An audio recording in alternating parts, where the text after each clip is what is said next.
ഗ്രാമീണ സർവീസിനായി KSRTCക്ക് ചെറിയ ബസ്സുകൾ വാങ്ങുമെന്ന് ഗതാഗത വകുപ്പ് മന്ത്രി KB ഗണേഷ് കുമാർ 2001 കൊണ്ടുവന്ന പരീക്ഷണം വീണ്ടും ആവർത്തിക്കും. ദീർഘദൂര ഡ്രൈവർമാർക്ക് എയർ കണ്ടീഷൻ താമസമൊരുക്കുന്നതും പരിഗണനയിലുണ്ട്.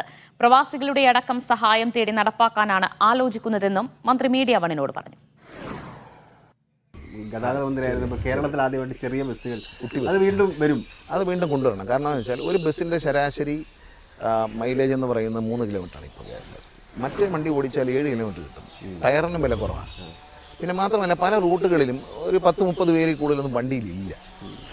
ഇനി ജനകീയ ആസൂത്രണം വന്നതോടുകൂടി ത്രിതല പഞ്ചായത്ത് സംവിധാനം വന്നതോടുകൂടി ഒരുപാട് പുതിയ റോഡുകൾ ഉണ്ടായി. ജില്ലാ പഞ്ചായത്തിലും ജനപ്രതിനിധികൾ അവരുടെ ഒരു കഴിവ് ഉപയോഗിച്ച് കാലാകാലങ്ങളായി ഒരു 10-20 വർഷത്തിനിടയിൽ ഒരുപാട് പുതിയ റോഡുകൾ സൃഷ്ടിച്ചിട്ടുണ്ട്. നമ്മുടെ ഗ്രാമപ്രദേശങ്ങളിലൊക്കെ നല്ല റോഡുകൾ ഉണ്ടായിട്ടുണ്ട്, നല്ല കണക്ടിവിറ്റി ഉണ്ടായിട്ടുണ്ട്. ആ കണക്ടിവിറ്റികളെ ഉപയോഗിക്കാൻ ചെറിയ ബസ്സാണ് നല്ലത്.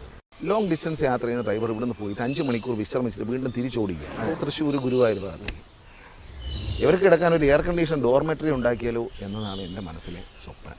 എവിടെ ഈ ചെല്ലുന്ന സ്ഥലത്ത് ചെന്നപ്പോൾ തൃശ്ശൂർ ചെന്നോ അല്ലെങ്കിൽ ഗുരുവായൂർ ചെന്നോ അവിടെ കിടക്കില്ലേ, 5 മണിക്കൂർ വിശ്രമിച്ചിട്ട് അവർ തിരിച്ചു പോകണം.